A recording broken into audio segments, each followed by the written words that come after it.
Bienvenidos a Principios Primarios, tu punto de comienzo para empezar a entender cómo estudiar la Biblia bien. En esta sesión vamos a enfocarnos en un principio que se llama texto y marco de referencia. Muchos de los principios que vamos a estudiar nos ayudan a entender cómo debemos interpretar la Biblia. Este principio es un poco diferente. En este principio, Abelardo Muñoz, uno de los pastores en la Iglesia Cristiana Gracia Soberana en Juárez, México, nos va a ayudar a entender qué cosas debemos de evitar si queremos estudiar la Biblia bien y interpretarla bien.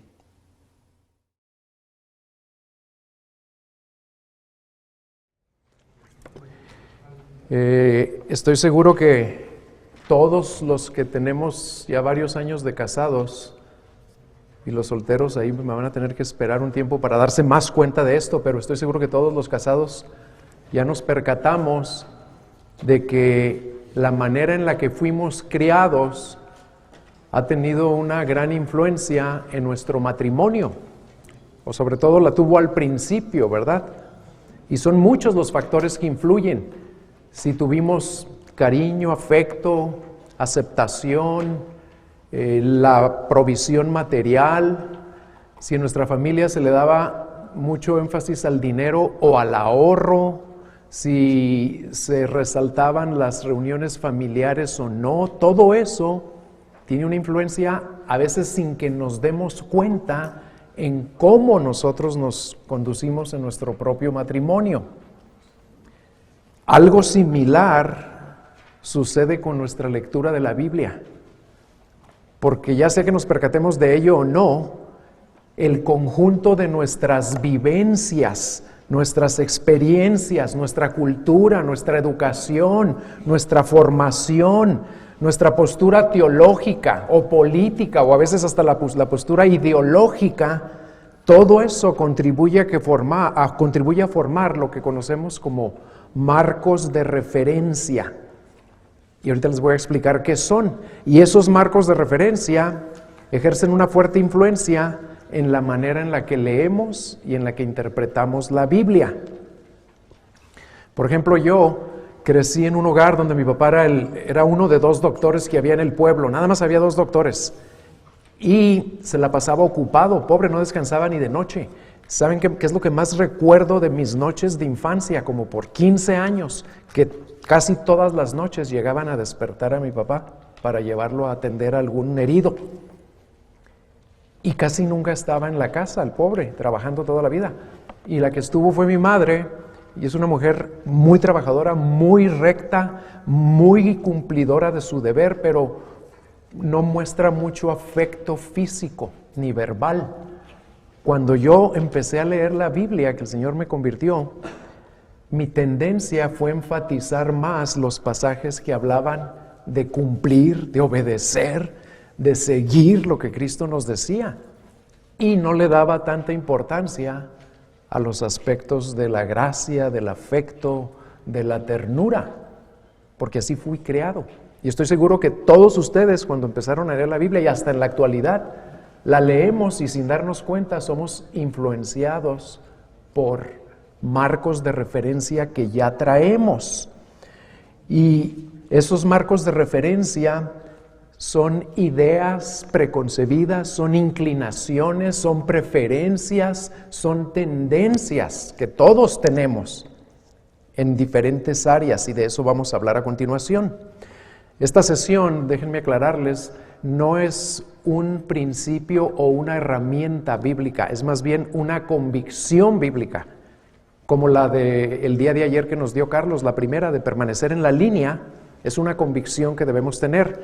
También el principio del que vamos a hablar en este momento, que se titula Texto y Marco de Referencia, es una convicción que debemos mantener firmemente, constantemente, para poder realizar de una manera efectiva el trabajo de una exposición bíblica. La pregunta que nos debemos hacer, hermanos, no es si los tenemos o no. ¿Saben cuál es la pregunta correcta? ¿Cuáles tienes tú y cuáles tengo yo? Porque todos tenemos marcos de referencia, ideas y maneras de pensar que traemos a nuestra lectura y, lo más grave, a nuestra interpretación de la palabra. Y esas ideas o esos marcos de referencia pueden ser teológicos, pueden ser políticos, pueden ser culturales, sociales, ideológicos, familiares. En todas las áreas de nuestra vida tenemos marcos de referencia.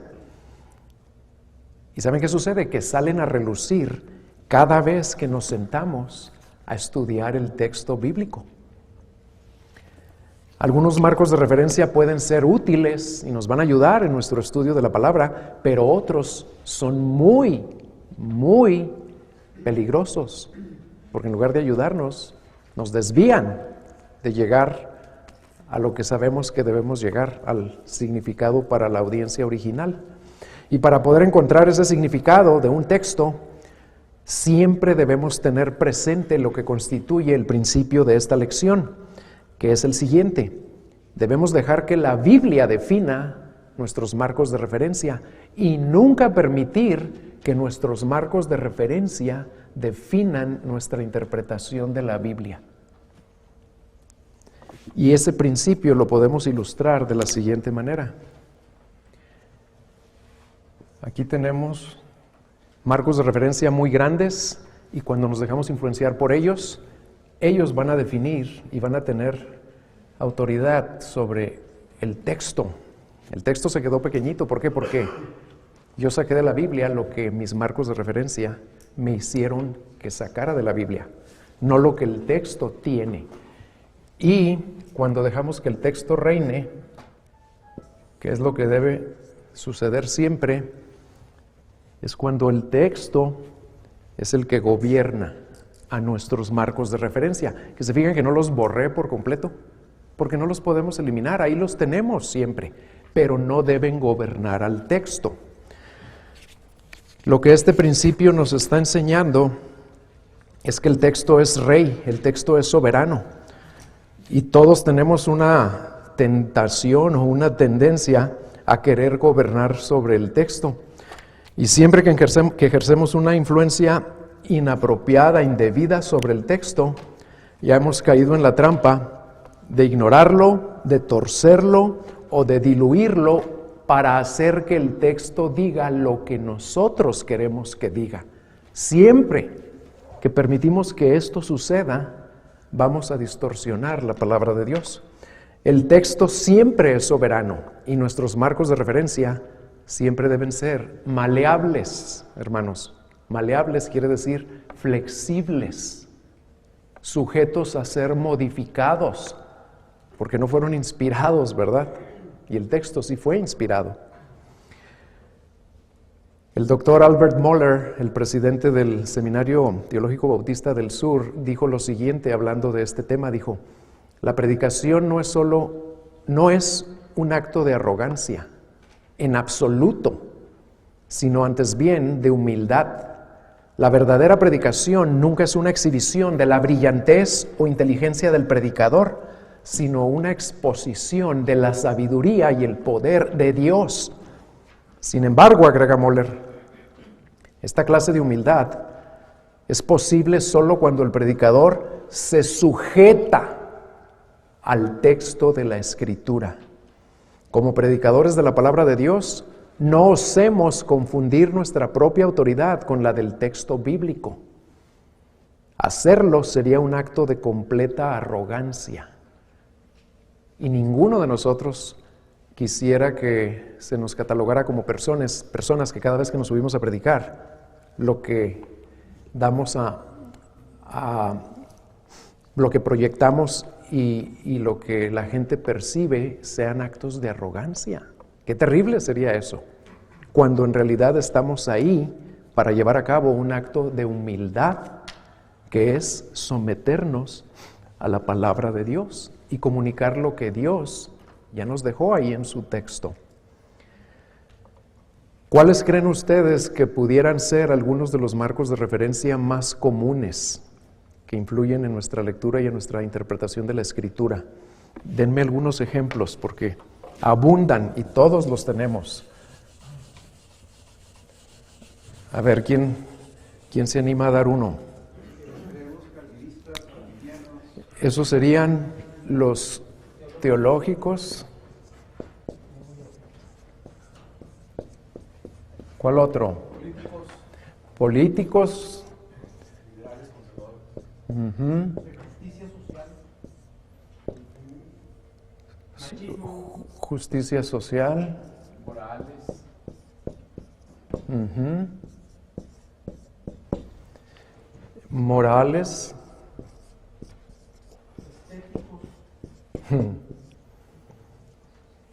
¿Cómo le podemos llamar otra palabra, Memo? Estéticos que tienen que ver tienen que ver con la apariencia. Estéticos es buena palabra. Uh-huh. Abundan y no acabaríamos, pero les voy a mencionar otro muy común que nos influye demasiado y a veces no estamos muy conscientes de ellos. Los que tienen que ver con experiencias traumáticas. Le voy a poner vivencias.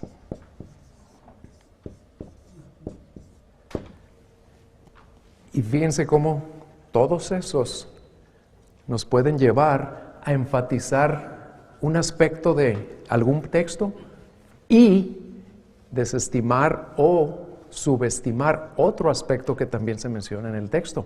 Y lo más peligroso es que a veces nuestros marcos de referencia nos llevan a desestimar o subestimar lo que es la idea principal del texto. En un seminario que dimos anteriormente, en uno de los textos que ustedes van a explicar el día de mañana, creo, una persona se fue, guiado por su marco de referencia, se fue a una idea central del texto que según él tenía que ver con la amistad. Era obvio que ahí lo principal era la amistad, cuando en realidad la idea principal del texto no tenía nada que ver con la amistad. ¿Pero por qué? Pues porque a lo mejor sus vivencias lo guiaron a enfatizar ese aspecto del texto, que sí estaba presente y que sí era en cierta manera relevante, pero no era la idea central. Todos estos nos pueden desviar de una manera o de otra, y todos estos nos pueden hacer dejar de caminar en la barra vertical de la que hablaba el pastor Carlos ayer. Otro que también es muy común y que prepárense porque en los próximos años creo que se va a volver cada vez más relevante y que va a tener consecuencias pues, que ni siquiera nos las podemos imaginar ahorita, es lo que se conoce como teovisión. ¿Cómo vamos a ver a Dios ante los tiempos que vivimos? ¿Más como juez o más como amor? Porque con toda la controversia que existe alrededor de los matrimonios homosexuales y de los cambios de género, etcétera, cada vez se va a estar torciendo más y más la Escritura para ver solo que Dios es ¿qué? Amor. Pero Dios no es solo amor. Bueno, uno de los beneficios de predicar un libro completo de la Biblia de una manera consecutiva todo el libro es que nos evita caer víctimas de nuestros marcos de referencia. Porque si predicamos siempre temáticamente, pues vamos a estar buscando aquellos pasajes o aquellos textos que muchas veces ni cuenta nos damos, los escogemos influenciados precisamente por nuestros marcos de referencia. Pero si tú te sometes al orden que ya está aquí, porque el Espíritu Santo fue el que lo determinó, pues vas a tener que predicar cada texto de ese libro como aparece aquí. Y eso es una de las maneras, ahorita vamos a ver otras, de evitar predicar influenciados por nuestros marcos de referencia. Pero vamos a hacer un ejercicio para poner esto en práctica. Váyanse al Evangelio de Juan, capítulo 2, si son tan amables. Lean ahí con su compañero el Evangelio de Juan, capítulo 2, versículos 1 al 12. Y vamos a contestar dos preguntas de ese texto. ¿Qué marcos de referencia surgen de ese texto? Y la segunda, ¿cómo se interpreta bajo esos marcos de referencia? ¿Qué marcos de referencia surgen y cómo se interpreta? Pasen unos minutos ahí leyéndolo con mucho cuidado y luego comenten ¿Qué marcos de referencia surgen o pueden surgir o nos pueden influenciar? Y luego, ¿cómo se interpreta el texto bajo esos marcos que ustedes piensan que pueden surgir o que ya les han surgido en alguna ocasión? ¿Ya tienen algunos? No, hay más de uno, hay más de uno. A ver, vamos a ver juntos. ¿Cuál es el primerito que nos surge a los mexicanos aquí? ¿Marco de referencia qué? ¿En qué área? Se me hace que hay otro todavía más. ¿Eso de qué área es? ¿De qué área de nuestra vida? ¿Del área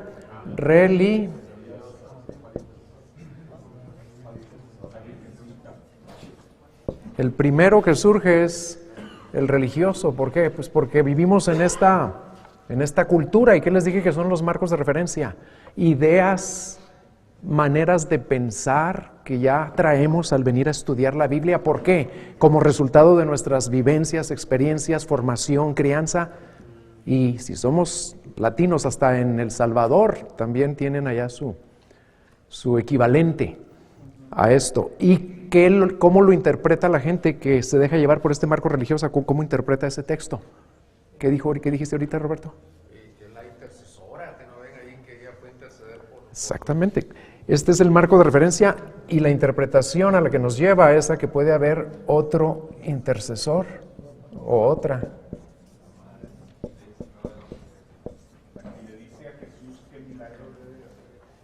La que aparentemente hasta... La que da orden. Eso iba a mencionar. Aparentemente la que tiene autoridad sobre el Señor.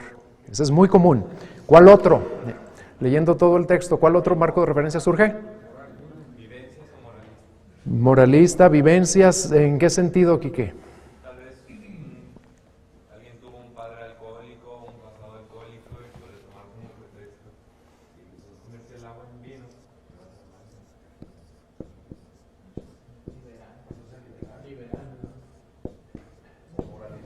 Moral social, podría ser una manera de llamarlo, porque para una persona lo va a ver desde este marco de referencia moralista de que está totalmente prohibido el alcohol, pero otra persona lo puede ver, ¿cómo?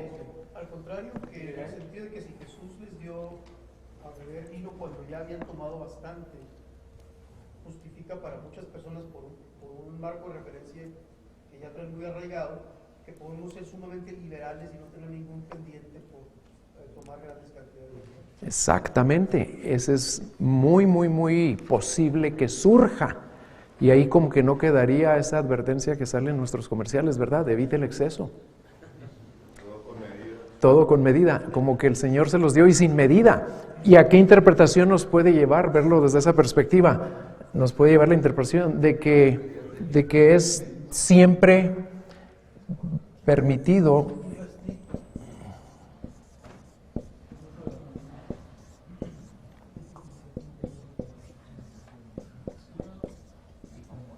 y tal vez hasta saludable o hasta recomendable, no sé. Otro marco de referencia, ¿bajo qué circunstancia ocurre este milagro? ¿En qué tipo de evento estaban ellos?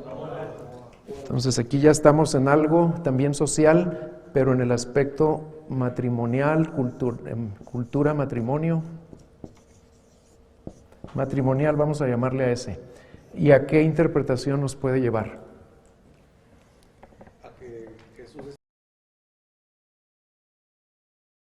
Exactamente, a darle a lo mejor un peso o una autoridad o hasta darle como un aura de bendición al matrimonio, simplemente ¿por qué? Porque Jesús mismo fue a una boda y hasta bendijo las bodas ahí con ese milagro. Entonces nos puede llevar a sancionar. o a decir que es malo que no haya vino en las bodas. Ándale. No, y otro posible, fíjense, en relación a eso, pueden surgir muchas cosas de aquí, creo que estas son las más importantes, pero es interesante lo que menciona Memo, porque alguna persona que totalmente se deja llevar por sus marcos de referencia puede decir, es que ya me voy a casar, pero no me alcanza para casarme, y ahí hablando con su esposa y con los padres de ambos puede llegar a decir, pero pues vamos a aventarnos. El Señor hizo un milagro en la boda, a lo mejor ahí nos hace otro milagro. Pero eso ya es aún más grave, ¿verdad? Estirando lo que hay realmente en el texto. ¿Y cuál creen que es la idea principal, el propósito para el cual está este texto ahí en Juan 2? ¿Cuál es? ¿Cuál es? ¿Una señal para qué? Pero, ¿cómo lo expresa ahí? Ahí viene, ahí está el propósito. Váyanse al versículo 11. ¿Para qué hizo esa señal? ¿Y delante de quién la hizo? Entonces no tenemos ni necesidad de darle otras interpretaciones al texto, porque el Señor ya nos lo dejó ahí, el Espíritu Santo lo dejó por medio del autor. ¿Para qué hizo esa señal? No la hizo para decir algo en cuanto a otra intercesora, no tiene nada que ver con eso. No la hizo para tampoco hablarnos en cuanto al alcohol, si es permitido o no, o cuánto. No está ahí el texto para hablarnos en cuanto al matrimonio tampoco. Está ahí nada más para una cosa, principalmente para que los discípulos creyeran en Jesús, nada más. Vamos a hacer otro ejercicio. Váyanse ahora, si son tan amables, a Isaías capítulo 1, versículo 18. Vamos ahora a ver un texto del Antiguo Testamento, Isaías 1:18, y vamos a contestar estas mismas preguntas. Leyendo, antes de leer el contexto, porque les voy a pedir que lean otros pasajes de ahí mismo, nomás de leer el 1:18, ¿qué marcos de referencia les pueden surgir? ¿O creen que les surgen a algunas personas? Aunque tus pecados sean rojos como el carmesí, serán blancos como la lana.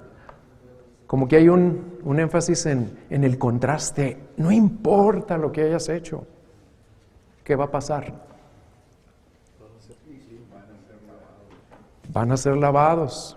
Entonces, lean el 18 y ya lo leyeron, ya empiezan a pensar, ¿qué puedo pensar de esto si no leo el contexto? ¿Qué piensa la gente de esto? ¿Hacia dónde se inclinan automáticamente? Nada más leyendo esto que dice aquí. Y ahora vamos a leer, estamos déjenme ponerles aquí el texto, en Isaías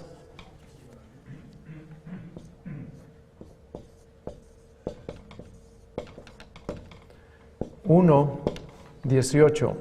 Bueno, ahora con su compañero ahí vamos a leer del 12 al 17. Ahí mismo en el 1. Lean del 12 al 17. Y lean el 19 y 20, que es el contexto posterior. Léanlo con cuidado y vamos a contestar si lo podemos interpretar como normalmente lo hacíamos.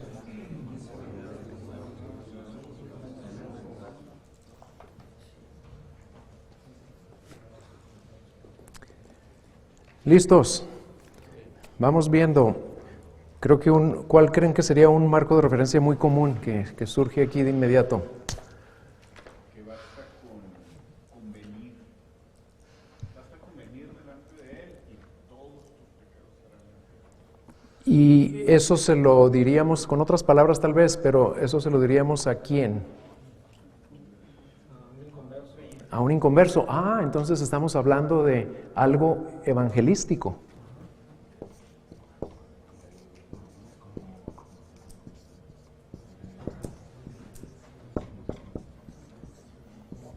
Y el riesgo ahí, el peligro es que nos va a llevar a comunicar un evangelio de qué clase. Si nada más le decimos, no importa lo que hayas hecho, nada más.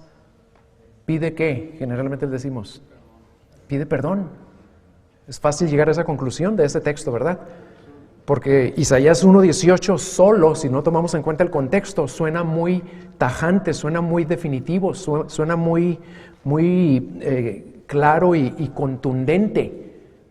Ven al Señor y no importa lo que hayas hecho. Y nos va a llevar a comunicar un evangelio diluido.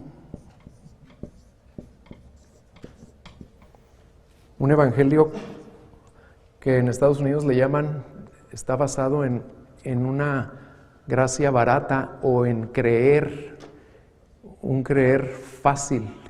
Es muy fácil creer en Cristo. Decisionismo. Y exactamente el decisionismo. ¿Cuál otro? Les voy a dar una pista. Hay personas que sienten que cometieron un pecado muy grave. ¿Cómo se sienten? Culpables, condenados. Y cómo, si no tomamos en cuenta el contexto, cómo podemos vernos tentados a usar este pasaje para ayudar a esas personas. Dilo fuerte, hermano. ¿Y será suficiente ese solo pasaje para que se sientan bien? Y si llegas a hacer que se sientan bien, ¿les hiciste un favor? ¿Se deben sentir bien nada más con que les digas lo que dice el 1:18? ¿Qué hizo ahí Joel? Joel usó un marco de referencia terapéutico.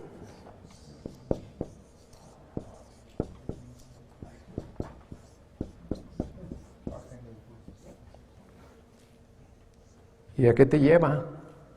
Pues a creer una mentira, a una falsa confianza.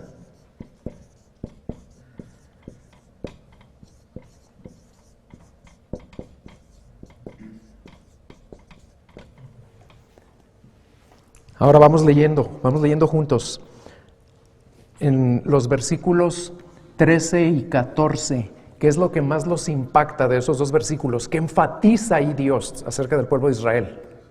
Lo dice de varias maneras, pero es la misma idea. ¿Qué enfatiza? No religiosos. Algo más. Vean, 13 y 14, vean qué actitud está adoptando Dios hacia lo que ellos hacen y le traen. Lo aborrece, ¿qué más? Está cansado de eso, ¿qué más? Le es abominación. Vean el lenguaje que está utilizando. ¿Qué más? ¿Qué más? Vean, ahí hay palabras muy fuertes. Ofrendas vanas. No las soporta. ¿Les son qué? Gravosas. Todo eso está expresando Dios de los actos religiosos que está llevando a cabo el pueblo. Y luego, en el 16 y 17 hay una transición. Primero les dice qué piensa de lo que ellos están haciendo cuando vienen a Él. Y en el 16 y el 17, ¿qué les dice ahora? ¿Qué, Esteban? Lo que hay que hacer. Lo que hay que hacer. Y eso, ¿de qué otra manera se le puede llamar? ¿Cómo le decía eso Juan el Bautista a las multitudes? ¿Hagan qué? ¿Qué, Jorge? Frutos dignos de arrepentimiento. Frutos, evidencias que sean dignas de que ustedes han llegado a un genuino arrepentimiento.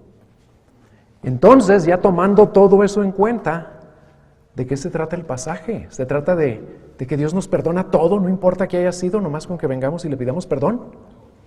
Se trata de que nos sintamos bien porque hice algo que todavía me siento mal de lo que hice. ¿De qué se trata el pasaje entonces?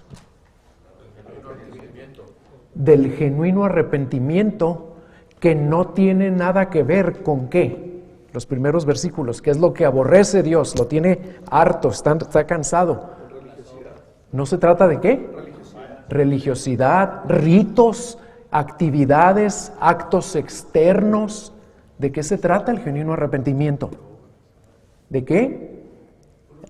Frutos dignos. ¿Y que brotan de dónde? Pues brotan del corazón, ¿verdad? Pero que hay evidencia de que hubo un cambio de corazón. Y luego ya en los versículos 19 y 20, Dios hasta promete bendición al que realmente tiene ese arrepentimiento. No nada más perdón de pecados, sino que comerán del bien de la tierra, pero también viene una advertencia para los que no tengan ese arrepentimiento genuino.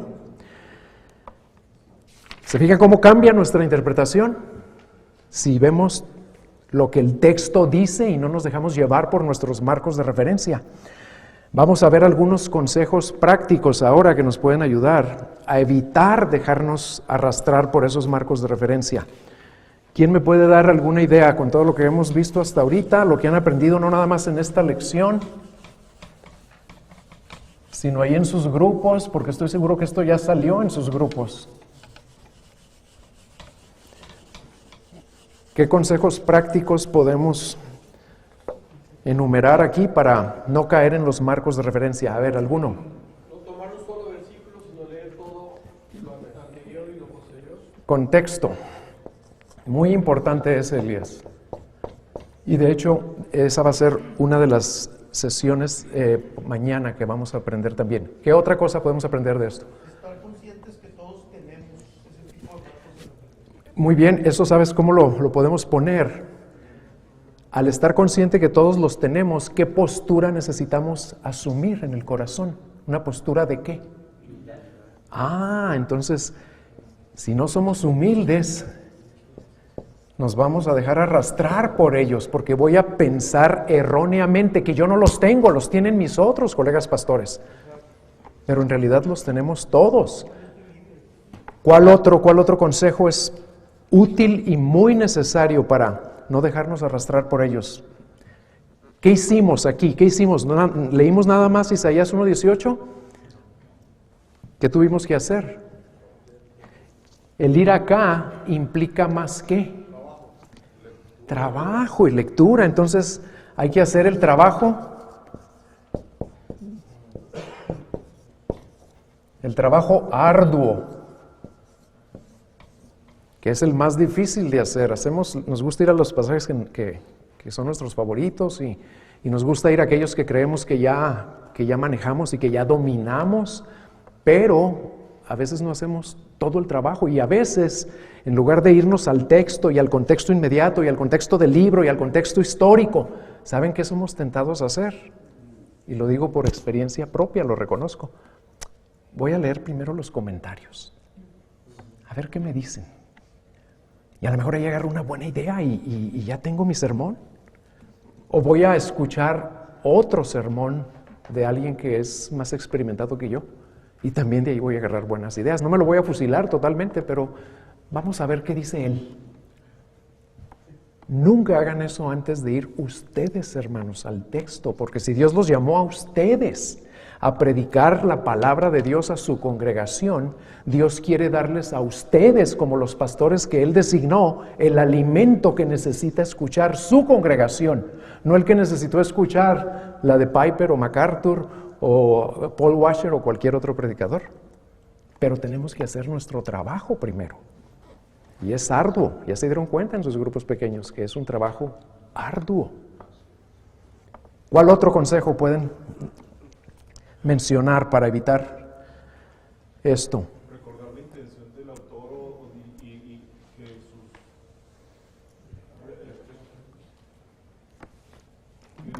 la audiencia original tenía lo que Jesús también. Exactamente, eso que está mencionando Andrés es muy importante porque nos recuerda, y ahorita lo voy a repasar, nos recuerda el rectángulo, que no nos tenemos que ir inmediatamente del texto a nosotros ahora, al hoy, no. Tenemos que irnos primero ¿a dónde? Ellos, entonces, ¿qué estamos haciendo ahí? Exégesis. Y nos está faltando uno crucial. Hay más, ¿verdad? Pero estos creo que son los importantes. Uno muy importante. ¿Quién lo dijo? La oración. Si no oramos por todo esto, en primer lugar, no vamos a tener esto. Y si lo llegáramos a tener sin porque no lo tendríamos sin orar. La falta de oración es una evidencia de arrogancia, ¿verdad? De que crees que no necesitas a Dios. ¿De qué sirve tener todo lo demás si no vengo con la única postura a la cual Dios le extiende gracia? Entonces tenemos que orar constantemente. Jeremy nos lo explicó esta mañana. Siempre.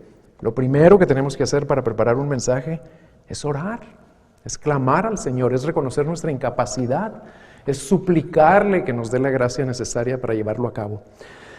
Y otro que no es necesario que les ponga aquí es: pongan en práctica todos los principios que estamos aprendiendo, porque también eso es una muestra de humildad. Reconocemos que necesitamos ayudas, necesitamos ser entrenados, necesitamos que otros que tienen más sabiduría y experiencia nos ayuden y nos equipen y nos enseñen.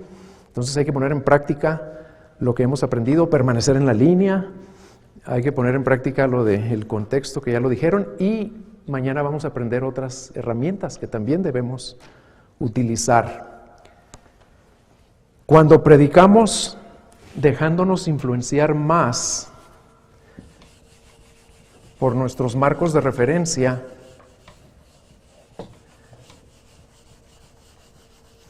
además de que cometemos un error muy grave, vamos a caer casi siempre en algo que se conoce como el síndrome del predicador ebrio. Y se los voy a ilustrar de esta manera.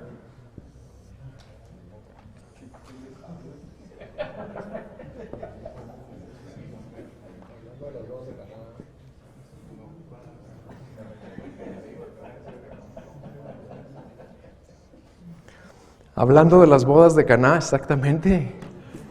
¿Se fijan cómo el Espíritu nos guía a la verdad, a lo relevante, al contexto? ¿Pero en qué consiste este síndrome? Si nos dejamos influenciar más por nuestros marcos de referencia que por el texto, vamos a utilizar la palabra de Dios como un borracho utiliza un poste de luz. No para iluminación, sino para apoyo.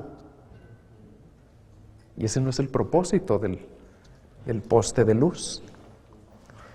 El predicador ebrio se apoya en la Escritura para hacer que ésta diga lo que él quiere que diga, en lugar de colocarse bajo la luz de lo que el Espíritu Santo ya inspiró a un autor a revelarnos por medio de ese texto. Y en conclusión, hermanos, para evitar todo lo anterior, es crucial que tengamos siempre presente el principio básico de esta lección. Debemos dejar que sea la Biblia la que defina nuestros marcos de referencia, en lugar de permitir que nuestros marcos de referencia definan nuestra interpretación de la Biblia. Vamos a orar.